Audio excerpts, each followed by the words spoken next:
এরা এখন এই শিবের মাথায় উঠে দাপাদাপি করছে। এইগুলো কিন্তু অত্যাচার। এগুলো আশ্রম থেকে এক্ষুনি তোমাদের মানে বহু বিরাট উঁচু এবং অনেক বড় ভোলে বাবার এখানে লিঙ্গ, শিবলিঙ্গ এখানে একটা হচ্ছে। সিঁড়ির ওপরে অনেক উঁচুতে উঠে এরা সব এমনকি এমন শিবের উপরে এরা সব উঠেছে।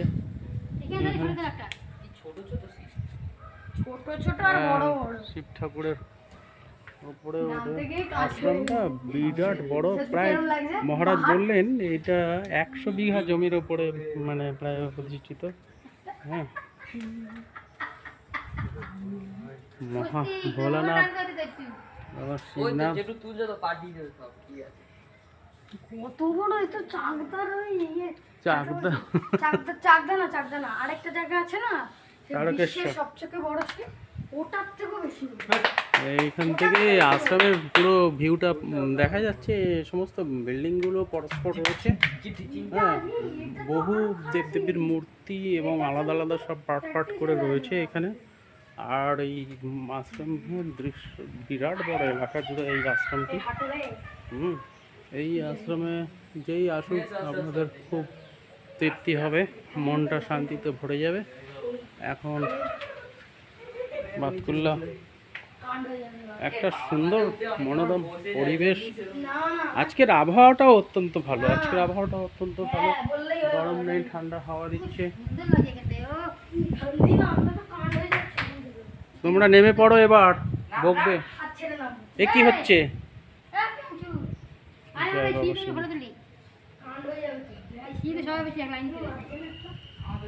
এসো এসো এসো, এখানটা এসো, সেলফি নেবো সিঁড়ির ওপরে উঠে।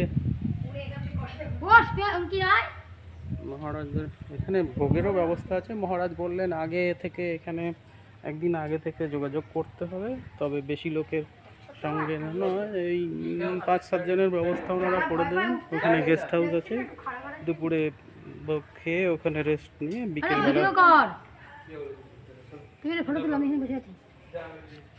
ভিডিও করছি তো এটা ভিডিওই তো হচ্ছে। এই তো অপূর্ব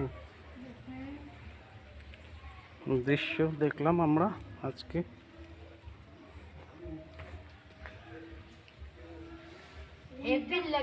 কত উঁচুতে মহাদেবের শিবলিঙ্গ রয়েছে ওখানে, অনেক উঁচু।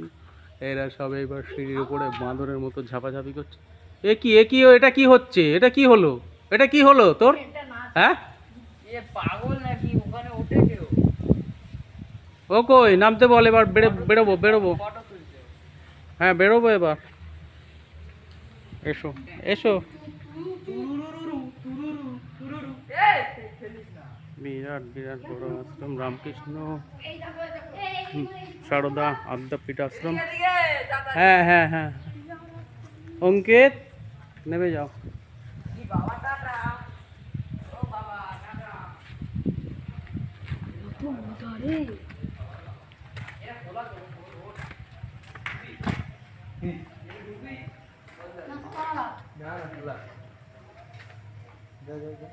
শ্রীমদ অন্নদা ঠাকুরের অন্যতম পার্ষদ ব্রহ্মচারী নিরঞ্জনের ভাই স্মৃতি মন্দির, অশ্বিনী কুমার বিশ্বাসের স্মৃতি রক্ষার্থে।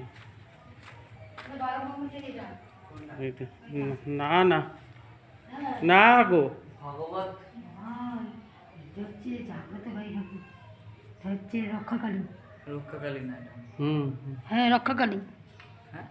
রক্ষাকালী দেবদেবীদের সব মূর্তি, গুরুদেবদের মূর্তি এই ঘরতে রয়েছে।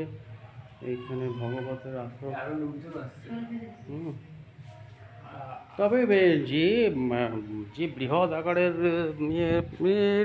আস্তে আস্তে আরও বিপুল দর্শনার্থীদের আসার কথা, প্রচারের আলোয় আসেনি সেভাবে হয়তো আশ্রমটি।